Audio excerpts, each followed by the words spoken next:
Microphone check, 1, 2, what is this? It's the 5'7" assassin in the podcast business. I am your host, Rohan Patra, the rap music plug at your service. Here we are again at the end of a rainbow.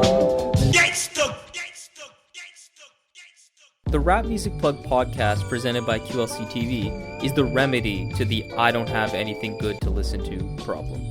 Through in-depth album and song reviews, as well as artist interviews and general rap commentary sprinkled in between on all of what the mainstream and underground rap scenes have to offer, this is your one-stop shop to knowing what to add to your queue, play next, or pop into your record player. Welcome to the show. All right, what is up, family? Today, I am here with a writer, DJ, producer, who has some great insight into hip-hop, who's written for Complex, Passion of the Weiss, FactMag. His name is SonRaw, and I'm pleased to have him on the show to discuss a very controversial topic, and that is Nas's music, who seems to just anger a lot of people. People are very passionate about this man's work, and we're here to talk about Nas's recent record with Hit Boy, Magic. This one was a surprise to many of us, dropped, I think, the last week or last couple of weeks of December after dropping KD2 in summer. So it was summer, right? 2021? Yeah. So it was already on the heels of a recently like full ass 50-minute project. And with Nas, I find it's always interesting because I feel like as fans, we are in a constant state of like trying to diagnose his career. Like everybody seems to have an opinion about what's best for him, what's the best situation, collaborators that like will get the best results from inarguably one of rap's brightest talents. And with Hit Boy, it's been a particularly interesting kind of connection because he's really seems to like this guy. He's made so much work with him, and their collaborative journey's been like that, what I call like a petri dish for the debate, in my opinion, of what's better for his music. Is it just make Nas comfortable? Like that's the goal that'll yield the best results, or should the beats just be more special and more engaging and that'll yield the best Nas music? So what is your perspective on that kind of two-sided coin there? Well, first up, thanks for having me on here. I mean, the thing with Nas, and let me gather my thoughts here. I usually don't do this, but this idea has been like kind of floating in my head ever since you asked me to talk about this topic. Nas really actually reminds me of an older artist that isn't in hip hop. And the reason that I don't usually do this is I think hip hop stands on itself. You don't need like to be the hip hop Beatles or the hip hop Rolling Stones or anything, because that diminishes rap. It doesn't need that.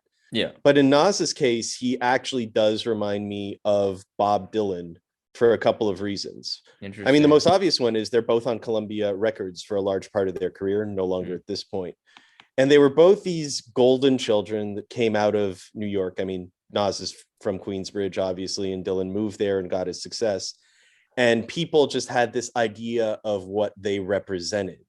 It's like, oh, Nas is talking about this New York street shit and these really poetic terms, and he's giving us this real life autobiography that's also applicable to a whole generation. And with Bob Dylan, it was the same thing. He's like, oh, there's this folky guy on a guitar and he's singing these peace songs or whatever. I don't know him as much, but the perception of him was that. And then they both go ahead and like totally reject that in a way where people are heartbroken from it. Dylan grabs an electric guitar, starts doing rock music. Nas starts doing, like at the time, what would have been jiggy. He teams up with the Trackmasters, and he just generally goes for a more commercially viable sound. And I think that for like a lot of people, they never got over that betrayal, especially for Nas.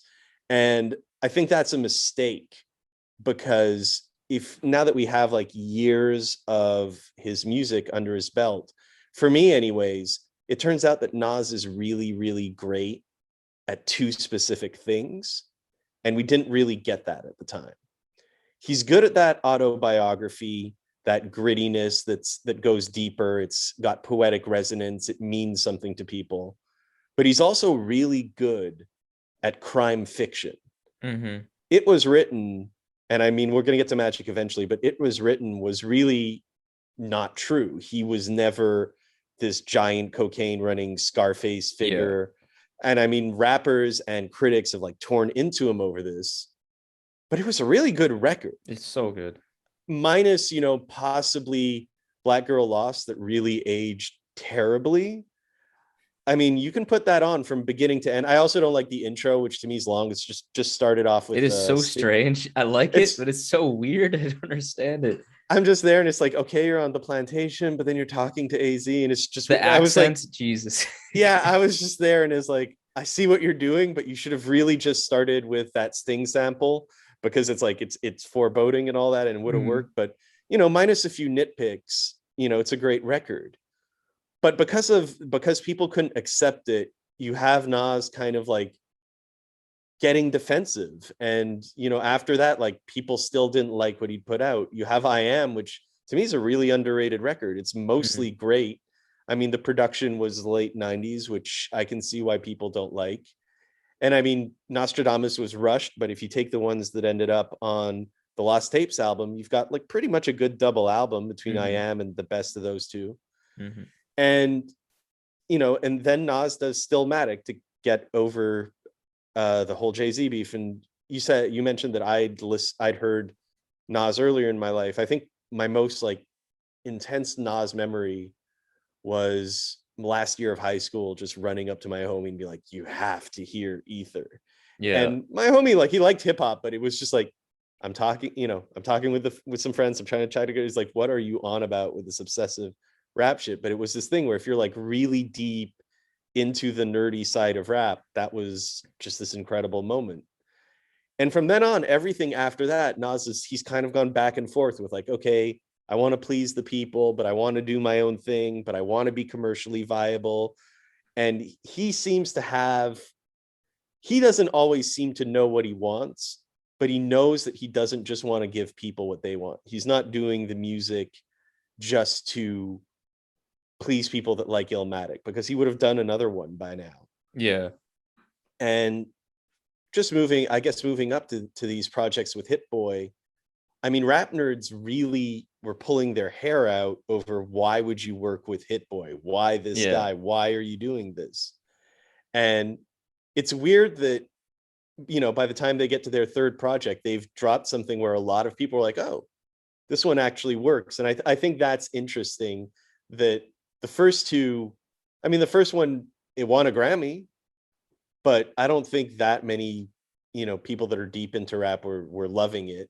Yeah. The second one was better, but everyone's like, oh, that's a terrible Eminem verse. And there's definitely moments that need to be cut out. And this one, they pare it down to 30 minutes.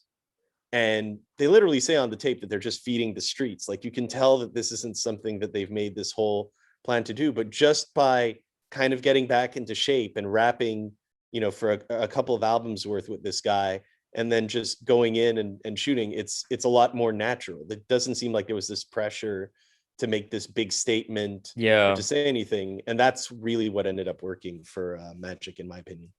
Yeah, I like how you said the pressure part, because I think generally when you talk about Nas getting defensive, that's been a commonality. But I think there's this feeling that I've had in my knowledge and my understanding of Nas's career is that I don't think he does well under pressure. Like, flatly, he does not seem to like that. He seems to do things that seem out of character, whether it's like musical decisions. And it's like, yeah, he is. I don't think he does commercial rap bad. I think it's nothing. You shouldn't be shamed for doing it. There's great commercial rap. But sometimes when he does it, it's so sloppy and so try hard. And that's a reason why some of the rap nerds don't like it. I know there's others. But one thing I liked about, or at least one thing that it kind of taught me, this album, was that it's pretty clear now that if we have to decide and choose, if it was a binary choice, like, what do you want to do? Get Nas to feel as comfortable as possible, or get Nas like the best beats possible, like maybe as a standalone? It's the former. It's just make Nas comfortable, because that's what's best. And when I think about this, it's like the flat comparison is always Nasir, because I don't think every beat was amazing on that album, but I think a lot of it was pretty damn good. And I'm a Kanye producer. Like, I love his beats, so I'm partial, but I really liked somehow left field some of those beats, where that white cloth or white linen beat. Shit is insanity. And it almost sounds like Nas is like killing it. He's going over when it gets really chaotic. And then he just stops. And then he just like raps so monotonously. And I'm like, wow, you wasted this beat. And that's kind of how I felt the whole fucking time. It's like he didn't feel comfortable at all. The beats felt like they were too busy or weird for him. They lacked like a distinct pocket. He doesn't like that. And he gave us like his most elementary, barely trying performance, which was I think really sad. It felt more like a Kanye album. But with Hit Well, Boy, that was also Kanye's thing. He flew him out to, I guess it was Wyoming at the time, and was like, make an album in 7 days. And I can see what you mean. That's the opposite of making Nas comfortable, and flying it's him pressure, literally a Yeah. time pressure. Nas is clearly Nas album done. How many times did he say that? Like he likes to take his time. Yeah. And I mean, one of the similarities between what he did with Hit Boy and the earlier stuff in his career is he's always good when he does have someone you can trust. You mentioned that. Salam Remy was that Yeah. guy for a long time in his career. And I'm not one of those people that absolutely loves the Salam Remy stuff that he did. Like that song I Know I Can with the Beethoven. I think that was him, and I didn't like it. And they end up to me, they just ended up kind of remaking the same tune over and over on a bunch of them.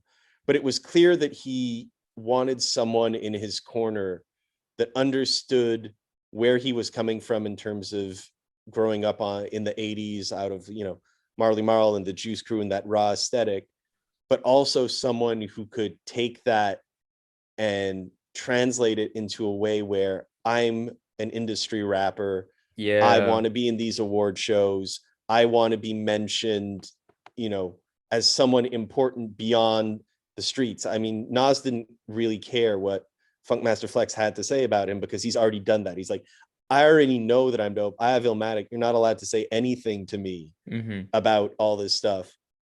I'm concerned with, getting that MTV spotlight or ending up on a critic. I don't even think he does care about the critics now that I think of it, because critics hate him the most. It's just he wants to be industry recognized. So I Yeah, think he when he wants got to that, be the top of, like, he grew up in the top of the rap king. Like that was a thing. Like I feel like it's a lot less important now. I think once he got his Grammy with Hit Boy, like I don't think any of us cared. We were all like, oh, Freddie Gibbs should have gotten it, blah, blah, blah. It probably meant a lot to him because Yeah. that's probably something that he didn't have in his life yet, and that he wasn't recognized for his music yet. And I'm beginning to think that maybe that was, that's what led to Magic. It's like, all right, I've got this now. Now I can maybe feed the streets a little more. Yeah, and I think that Marley Marl mention is really interesting because that when I think about what Hit Boy does do generally and what he does for sure, it's like the most pronounced here is that he's good at just giving those like very funky, or like not funky, but like just like whatever Marley Marl did. I'm trying to explain like that kind of appeal. It's just like it's not super busy, but it just has a clean groove. Like it always just like you can rap over it super cleanly, easily. There's a simple and really catchy rhythmic flow, and that's what Nas usually is a sweet spot. Solemn Remy did that. I like that mention too because he did provide that just like clean space for him to be Nas. He didn't care about having the most like eclectic beats. Illmatic in hindsight is kind of a misnomer. Although those beats fit him, it's just I don't know. It's still to amaze me like why he went that direction. Some of those beats were a lot more layered than he usually goes for. But maybe he was not as clear about what he wanted at the time. I think when you look back at Illmatic, he also had different people around him. I mean, you had MC Search, who is definitely like this guy who's not going to push you in a commercial direction. He's going to go like authenticity, authenticity, authenticity. He's got Large Professor around him, that same thing. You get Q-Tip, you get Primo. He was surrounded by people that were saying like, oh, we're going to like do exactly what it is. And he gets, that level of success, but it doesn't go gold for a long time. It I doesn't was go gonna platinum say for a that's long very time. important to note. And I'm sure that after that experience, he told himself, I'm taking control of my career. And if people don't like it, that's their problem. But it's really easy to fall into this pattern where you just start to do the opposite of what people want. Mm-hmm. I mean, there were, and it's also, it's like, there's not that much reward for Nas experimenting, because some of Nas's experiments were the tracks that he got the most flack for. Like on Hip Hop Is Dead, that Who Killed It track where he did that really weird accent. I mean, that was experimental. Yeah. I don't think anybody like that. Everyone was just like, what the fuck are you doing, bro? And so for him to get these relatively safe beats, and to give Hit Boy credit, they're good beats on this one. They're not all great. By the time I get to the end of the 30 minutes, I'm like, okay, you've run through this one idea about as many times as you're going to get. But, you know, he made it work. And I say this as someone who produces. I'm, you know, a self-avowed shitty producer. I don't want my beats to sound clean. I'm listening to like just Mad Lib chopping loops. Yeah. And, you know, the weirder end of what, you know, Conductor Williams and West Side Gun are doing. And I love that stuff. And there's a lot of people who would love Nas to rap over that. But that's not what Nas wants to do. Nas, you know, wants rap beats.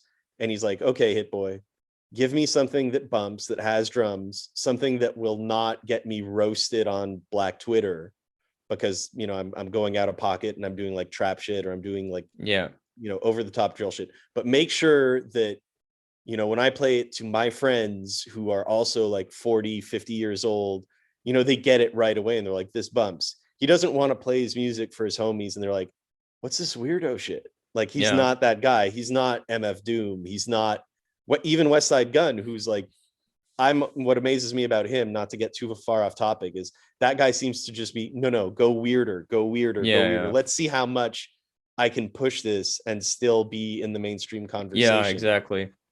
Yeah. And, you know, no one, you know, Nas doesn't have to do that. He doesn't want to do that. He's like damn near worth like $1 billion in crypto or whatever he put his money in. So he can do what he wants. And, you know, we just have to kind of sit there and wait. And, you know, I think like from a hater's perspective, if you really want to be uncharitable to Nas, you know, he's got, you know, one hot album every 10-year average, like Jay-Z said in 2001. You got Illmatic. People liked Stillmatic. I would argue that he did good stuff in between. And then Life is Good was fantastic to me. Yeah, that's I like that one. Brilliant album, because he had something to rap about. He had a divorce. And that's another parallel with the whole Bob Dylan thing. Like, one of the, I'm not a fan, but one of the few albums that Bob Dylan did that is interesting in hindsight to me, as a guy who doesn't care about folk music and guitars, is Blood on the Tracks, which is basically a breakup album. If you have something like that to center your album and to write about, that can give you a lot of, you know, creative leeway to explore different things. And now you have Magic, and it's kind of the opposite of that. It's just an album of Nas rapping. Like, I don't know where those lyrics came from. I don't know when he wrote them. You know, they're generally about the street and growing older, and there's this wisdom to it. But it's just him kind of being comfortable. And, you know, I don't think Nas in 2022 is going to be my favorite rapper, or anyone who's like constantly talking about rap. He's not Billy Woods. He's not Elucid. He's not Rock Marcy. He's not Boldy James. He's not going to surprise us and grab our attention and push things forward. But if he wants to do a good album where he doesn't fuck up too bad and just, you know, raps over like good beats, that's still really good. He's got a great voice. He's not dropping anti-vax bars, which, you know, that's great too. It's like, I mean, at this point, there's a little bit of like damage control in play, which is, don't make a bad album, because like if you just do a decent one, it's still pretty good. Yeah. And I think when you're talking about the subject matter, I think something that he was doing on King's Disease 1 and 2 was this thing that I dubbed like mimosa rap, where I just feel like he was really trying to go in that like Jay-Z direction of like the black owned capitalism and like uber rich success raps that are supposed to be not like, the tone isn't flexing. The tone is sort of that, but it's trying to be inspirational and showing you like freedom. And some of it lands, but a lot of it just kind of makes my eyes roll. That's just my personal opinion. And Nas with the production too, that he liked to go over a lot, especially on King's Disease 2, which I think were some of the best Hit Boy beats, were the ones that he really like tried to make the more luxurious sound versus the more gritty. But I think on this one, like you said, he kind of just quit doing that. He just like, hey, I'm just going to give you some street tales, talk about my place in the game. But I don't think it was dated. I think it came off like proper and mature and like reasonable, and from his actual current vantage point, which I think is super interesting. He's like literally 50 years old almost. Like, I thought he came across pretty well. I think he also didn't touch on topics that I really was not enjoying him touch on, like women empowerment. I don't want to hear that from him for a lot of reasons. So he was doing that a lot on like King's Disease 1, I think, and I'm just like, just leave that alone. But yeah. Yeah. I mean, I agree with you that he was leaning into that Jay-Z pocket, which I've not enjoyed Jay-Z since Jay-Z grew his hair out. That's like, wow, interesting. Like Jay-Z cut your hair. That was like my Twitter campaign for a long time. It's like, it's ridiculous. Like, you have bad billionaire hair, same as all the white billionaires that have like terrible haircuts. Like, why are you doing this? And it's like, again, like, not to get too far off topic into Jay-Z, I keep imagining Jay-Z as a guy who has all the money in the world, but Beyonce won't let him hang out with Makami and make like rap music. He's got to like, no, you've got to go to work and you've got to do this. And he's like, yes, honey. It's like, I would not want to be Jay-Z. He doesn't look like he's having fun in his life. And I think that's a little bit, maybe that's the key to Magic and Nas. It's like, it does sound like he is having a good time in the studio with Hit Boy. Yeah. And he's making music that he's happy about, and he's not doing this to fill a contract or even to make money, because at this point he's got so much money he doesn't know what to do with. And it's interesting how you can fall into that, like women's empowerment or like pull yourself up by your bootstraps, like advice rap that doesn't work. And when he just kind of tones it down a little bit on this album, he's still like telling you like, don't get caught in violence in the street, or like, the system is bad, but he's not as judgmental. And it's not, you never want to hear a rapper tell you like, oh, have you tried not being poor? Because like, exactly. That like, dude, you came from poverty, it's not that simple. You've known people that have died, and that you're the exception to the rule. And when Nas does, like, he can do flex rap.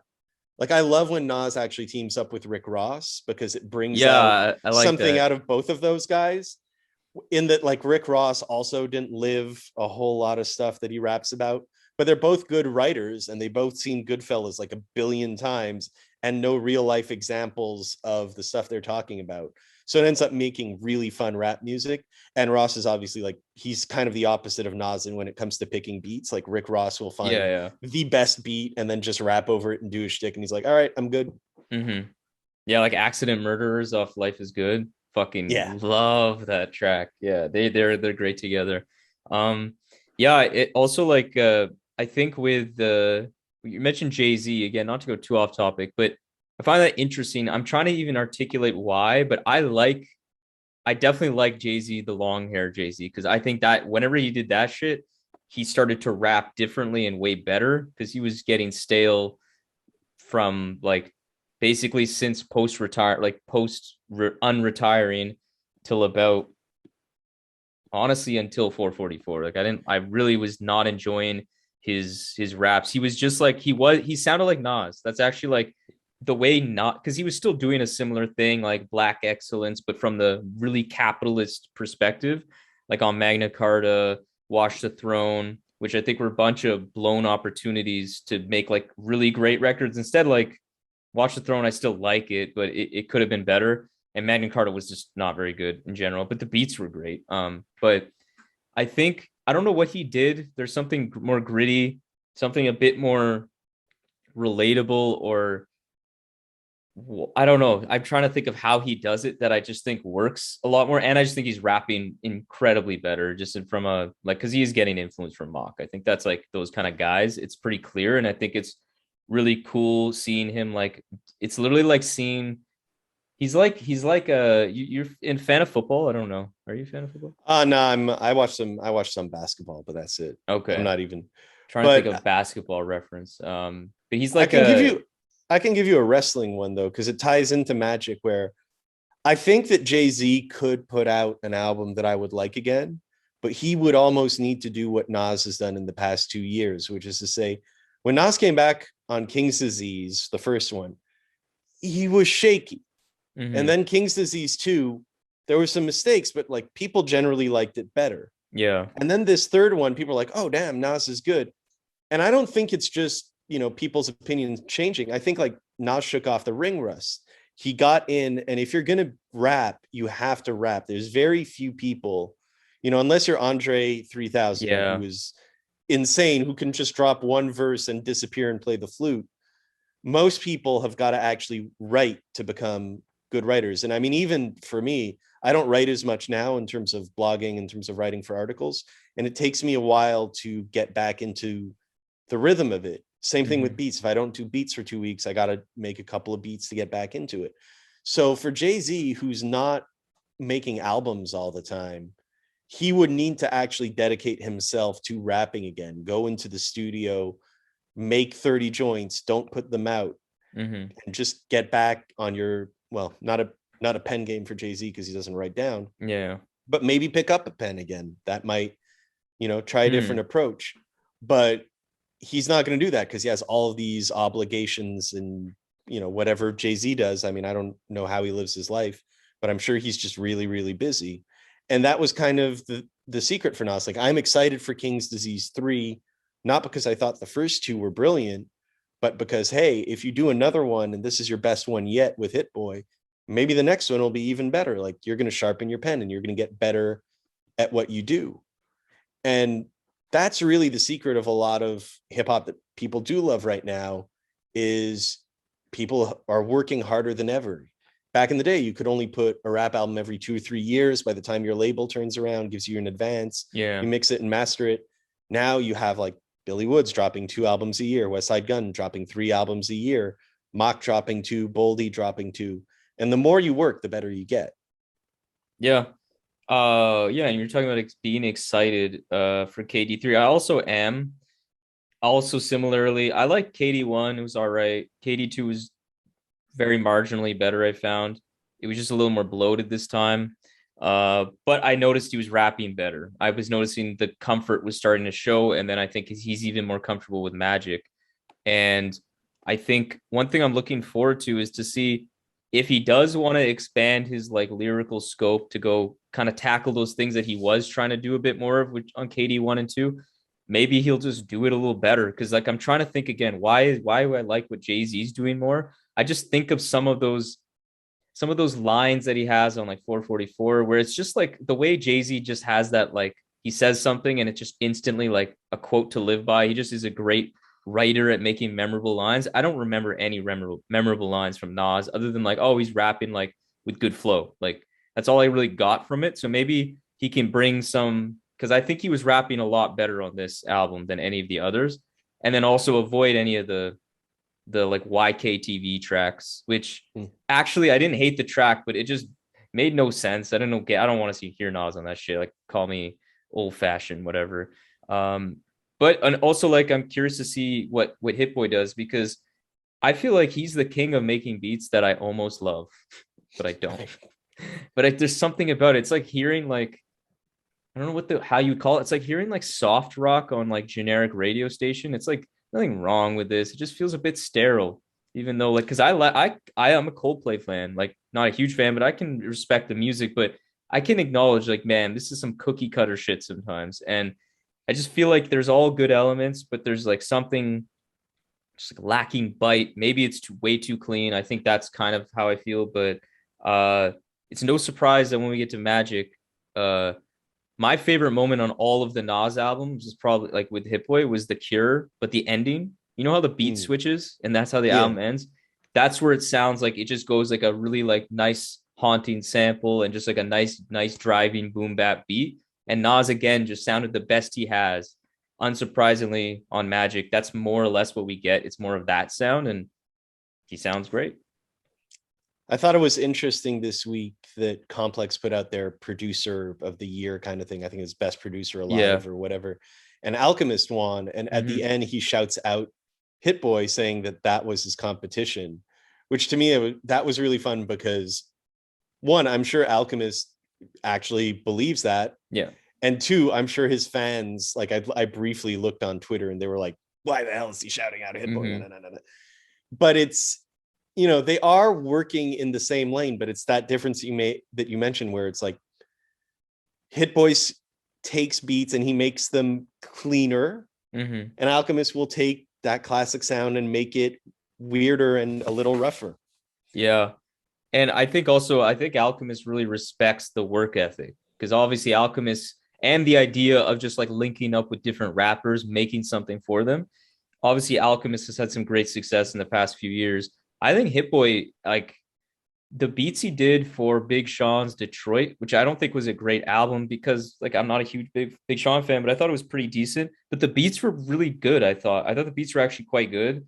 I thought the Nas ones on KD1, because he did a lot in 2020. I remember Hit Boy. Those I didn't particularly love, but the ones for Benny, that I have the what do you call fringe opinion that that's Benny's best album. And I think Benny's rapping the best he had by like a long shot. And the beats, I really like that blue, like it just sounded like Rockefeller, like 2000s era, but really dope. He linked up with Jansport J too for some couple like co-productions. And I thought Hit Boy actually has been making some pretty damn good beats. I just think the people have a problem with Nas's ones, because those I think have been a little more hit and miss. It's interesting that you bring up the burden of proof. It's not that fringe an opinion. Some of the artists that I'm working on, shout out the council, we've had like these big debates about that album because they're MCs and they really like it. Yeah. And so I was leaning back and like, okay, this is interesting to me that we have a difference of opinion on this. I respect their opinion. Let me kind of put myself in the MC's position and think about those beats.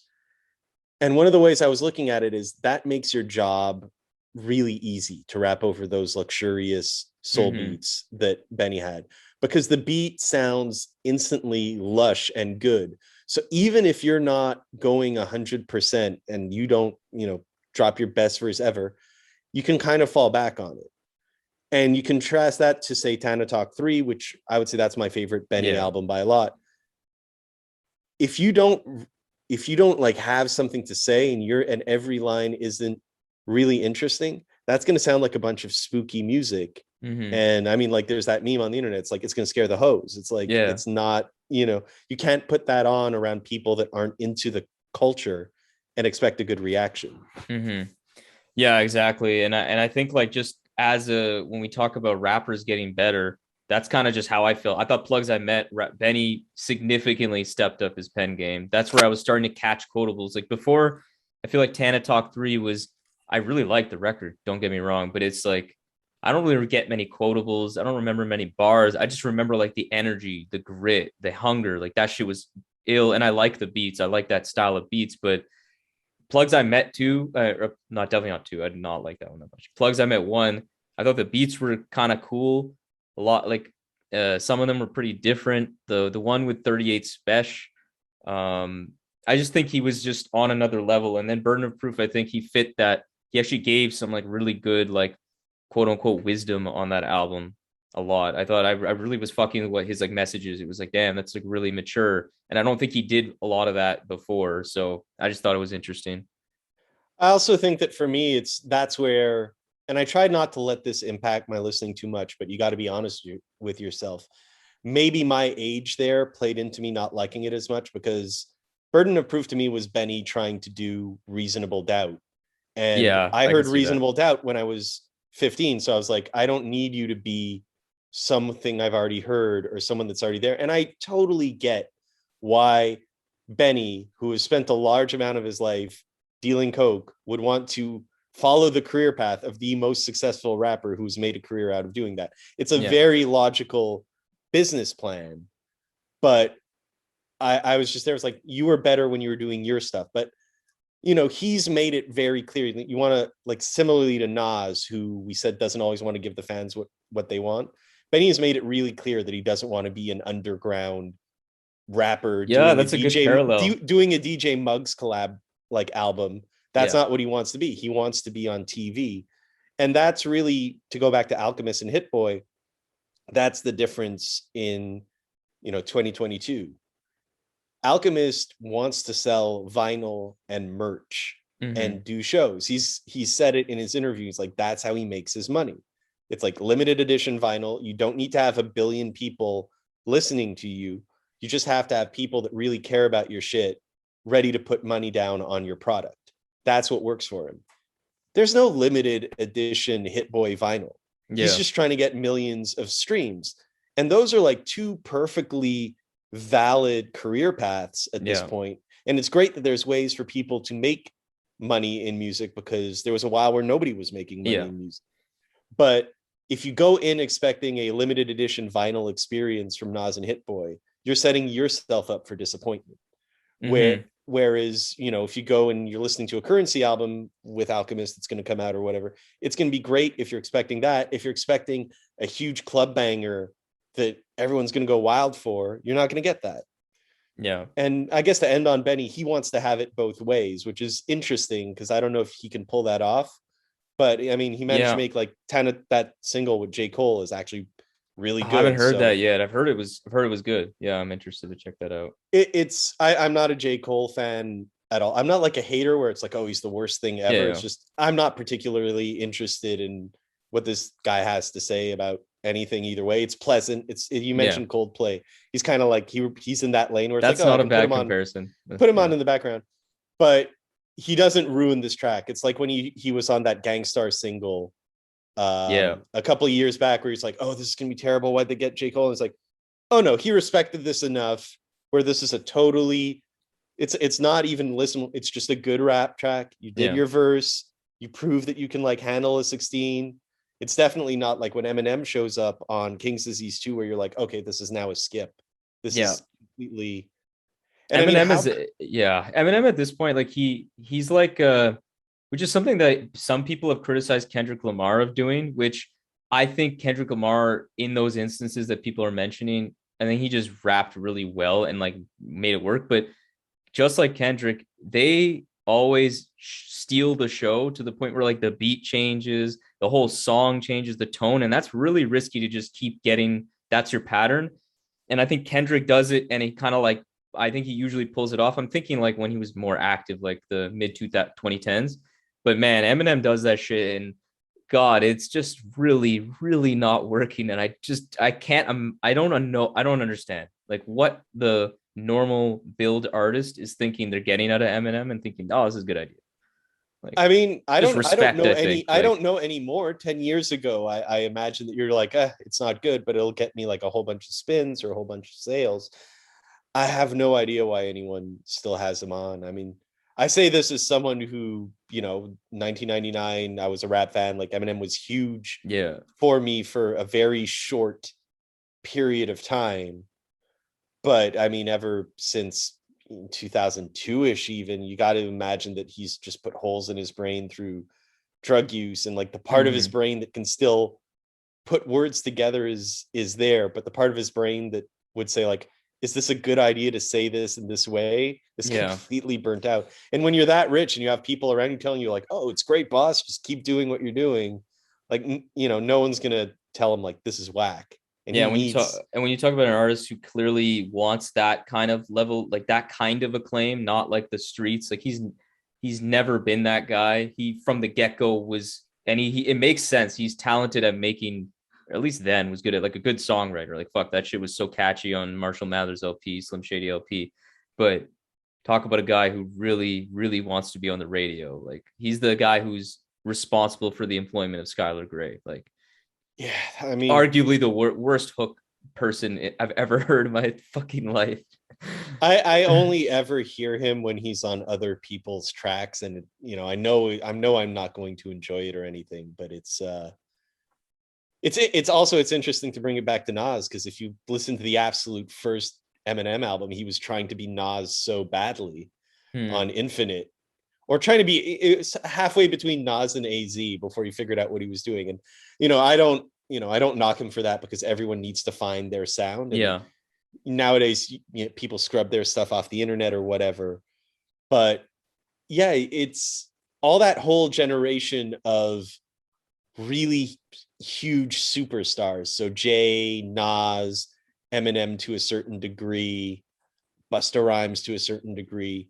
They're in this really interesting position where they have to eventually figure out, okay, I'm not selling as much. I'm definitely not going to get like 18-year-olds in the same way that I would have 20 years ago. Where do I fit into all of this? And, you know, everyone's got different answers. And I think it goes from album to album when you're only recording one every 5 years or whatever. Yeah. And I think you can tell like certain artists are more concerned about that than others. I think Nas is clearly concerned about his legacy, not in a negative way, but he's been more active after for a while. I don't even really remember when he was doing features. I feel like from Life is Good really until 2020, like I don't even really remember him doing a lot of features. Did he even put out a record? Like nope. No. There was the Kanye one in 2018, oh yeah. I think. And that was his return. Yeah. And he put out the second Lost Tapes, which really didn't do very much at all. No one really liked that. That was more of like a throwaway. And now he's back. You know what? He probably didn't want to rap. He probably just wanted to do his venture capital stuff. Because what is he going to rap about? And I mean, that's where you end up with him dropping like these bars where you're just really wondering why he rapped about that. That's probably what he was surrounded in. And going back to the studio with someone who's like, hey, listen, you've got to reconnect with yourself. That probably did him a lot of good, because otherwise there's no reason he would drop 3 albums in 2 years, unless it's just because of the pandemic and he's got nothing to do. That could be another very real possibility where he's like, fuck, I'm not catching COVID. I'm staying in the studio and just recording. Yeah, that is possible. Maybe Hit Boy wears a mask. I feel like Nas definitely had some anti-vax bars on Nasir, I think. Yeah, yes, I remember that. Everything. I like that song otherwise. Fuck. It's funny because that was before the pandemic. I want someone to ask him about those bars now and see what he thinks. It's like, shut up. Don't bring that up. That was a mistake. We're not talking about that. Yeah. I got a question. I got a question for you, actually. And I wanted to do a poll, but I don't want to put it out before this episode comes out because I don't want to spoil anyone. What do you think was better, Magic or AZ's Do or Die 2? I didn't listen to Do or Die's 2 fully. It's an interesting album because it's definitely not as consistent as Magic, but there's parts to it that almost kind of overlap on that semi-luxury. I mean, obviously AZ does not have Nas's bank account like in the slightest, but it's I would have expected a Nas album to sound more like Do or Die 2 than I did Magic, in the sense that you have the Conway Lil Wayne collab, which is the clear highlight of the record. Yeah. And the rest of it has a lot of R&B hooks and smooth beats, and which works because AZ, that's his pocket. Yeah, that is. But to me, it was interesting that they kind of almost switched what I would have expected from each one in this case. And I think if Kool G Rap or Cormega or AZ had dropped Magic, most people would have really liked it. Yeah. Maybe even more than they did when Nas dropped it. Yeah, I think there is a certain there's a certain just like weight now or like bias that people have developed where they're like have their Nas opinion. Like they're like, oh, Nas is bad now or Nas is good now or and all of that. I think Magic was the one that kind of switched things for a lot of people. I think AZ is similar to a lot of those artists. I just think generally the artists that came out, like coming out in the 90s was a weird time because like you had to make decisions. You're like, wow, I can become like a freaking gajillionaire, like not easily, but if you had the talent and you had the connections, like the world was your oyster. The money was crazy for a while, like obviously before streaming and stuff. So it's interesting. People had to make such huge business decisions where right now it's a lot easier. Like the ceiling's a lot lower unless you're like the megastar, but it's a lot easier to at least stay more true to what you want. There's less like big giant, like I'm actually thinking, I don't know of many artists that have came out since 2012, 2013 that have had these major detours in like identities, other than if it's the kind of artist that does that. Like Tyler, I don't think is a good example because that just seems very authentically like his life. And he's like a Kanye vibe. Like he's super like always had these different inspirations. You saw this coming, but Earl is one maybe, but Earl was so young, like that always felt like a phase. I felt Odd Future to him. Earl's particular because I mean I don't know him, I think that he was someone who, when he came back from that whole Samoa experience, and again, we're getting off topic, he was probably super horrified by what the public perception of his, and like fuck Earl's mom and all these things. His mom's a university professor.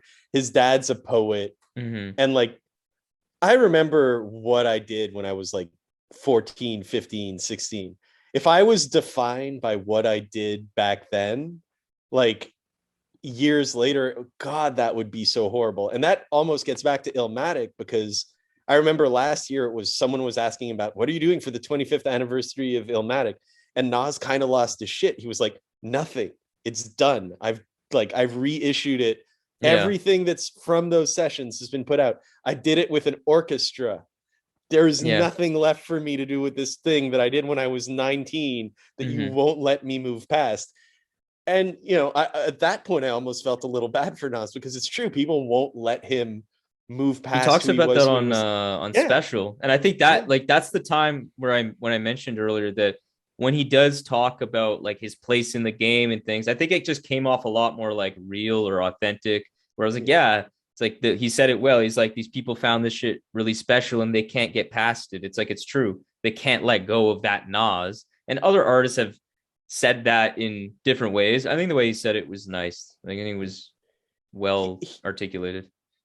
And I mean, you were talking about becoming a millionaire back then, definitely not a billionaire, but making a ton of money off music and having to make these decisions. There was so little information around to guide these artists.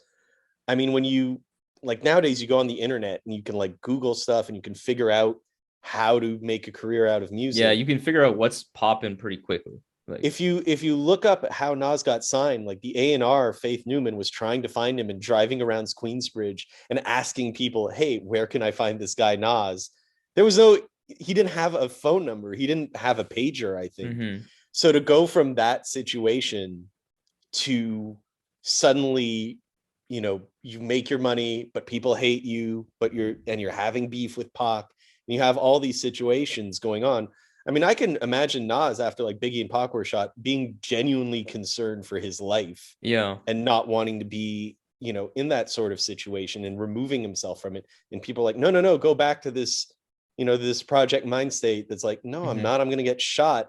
You know, there's a bunch of people that aren't super cool with me, or, you know, he's gone through it so many times, you know, beefs with different people in Queensbridge and all that. So I'm not surprised he took that career path. And now that he's a little older, he can look on it with maybe a little bit more fondness, maybe a little bit more nostalgia, maybe a little, I mean, it's good when he's like, when Nas gives you financial advice, it's really annoying. When Nas gives advice to, you know, someone who could maybe make it as a rapper, but who's in the streets, it tends to be a lot more credible and a lot more interesting from the listener's perspective. Yeah, I fully agree with that. All right, man. I think it's been a fantastic conversation. Last thoughts on Nas Magic? You liked it? It's your favorite Nas Hit Boy so far? Yeah, it is. I'm actually glad that we had this conversation not immediately when it dropped, because like, it's like you said, the discourse around Nas almost feels separate from the music. Like there was that 2-week period where people were just all talking about it. Yeah. And, you know, I didn't think that was a great way to really, you know, get an understanding of the music. So having, even if it's just a month, a little distance from it was really cool. I do like it. I kind of revised my year-end list that I put out, and I think it was like it was around like in my top 50. It was like in the 40s or something, low 40s, and that's good for Nas. It's like I said, I'm not expecting him to drop an album that's going to change my life at this point. I'm expecting him to, you know, hopefully not embarrass himself, put out like good music with maybe a few standouts. Yeah. And like he succeeded on this one. And, you know, I want to like Nas. It's not like I'm going into listening to a Nas album ready to hate him anymore. And I mean, that's pretty good. And, you know, we'll see with King's Disease 3. I would like to see him go beyond Hit Boy at some point, just to see if he can keep that, you know, flow going with someone else. But I guess we'll see. Yeah, I feel similarly. Good record, probably the best out of the King's Disease series and Hit Boy collaborations. And I would say, yeah, it's probably the best he's sounded since Life is Good. And you could argue even like maybe he sounds even more vintage in terms of a rapper, but I don't think it's Life is Good material in general. But yeah, I'm happy for it. Happy for Nas to continue to feel more comfortable. And I'm looking forward to King's Disease 3 as well. All right. Before we wrap up, I want to just give you a chance to shout out any future projects you have coming up or future things you got going on. Yeah, I've got a couple of things out right now and a couple of things coming up. You can find me at Linktree SonRaw, or go to Bandcamp, son-raw.bandcamp.com. I've got two relatively recent projects on there. One of them is called Fantasy Rap Ball, and it's a remix album of classic verses over some of my new beats. If some of the listeners are into Nas and into like more 90s stuff, I'd recommend that one. Otherwise, I have SonRaw versus Psychotic Hippies, also on Bandcamp. That's more of a psychedelic beat tape, maybe more if people are into Madlib or Ono or Paul White, some stuff like that. Definitely recommended if you like your beats with just some weirdo stuff on them. And otherwise, find me on Twitter at SonRaw. I'm annoying people on there 24/7, at least until like recently, like the algorithm's just been like sending me like bullshit, so I might like just delete the whole thing. But follow me until then. Yeah. All right, man. Take care. This was great. Peace Cool. out. Thanks for having me. Cheers.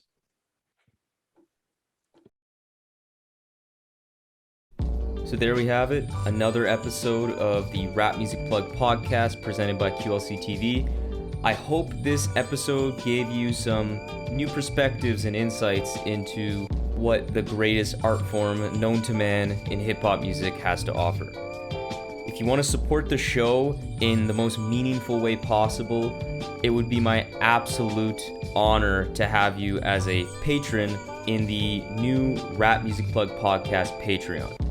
Through this Patreon, you will be getting exclusive content such as bonus episodes, exclusive album recommendations, exclusive playlists, early access to episodes, and more.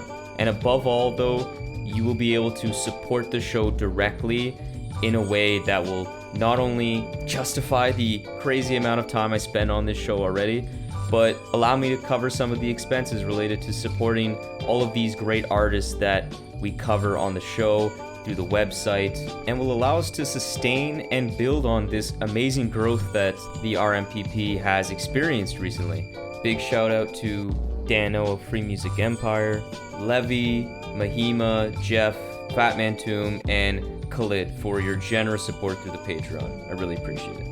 So if you have any questions about any of the Patreon stuff, or just want to keep tabs on the show, interact with me on rap music and all the great stuff that we can talk about, follow me on Twitter and Instagram at rapmusicplugpod, or shoot me an email at qlctv.podcast@gmail.com. You can also rate and review the show on Apple Podcasts and subscribe on YouTube and Spotify as well. But that's enough self-promotion for this episode. I hope you enjoyed it. Peace.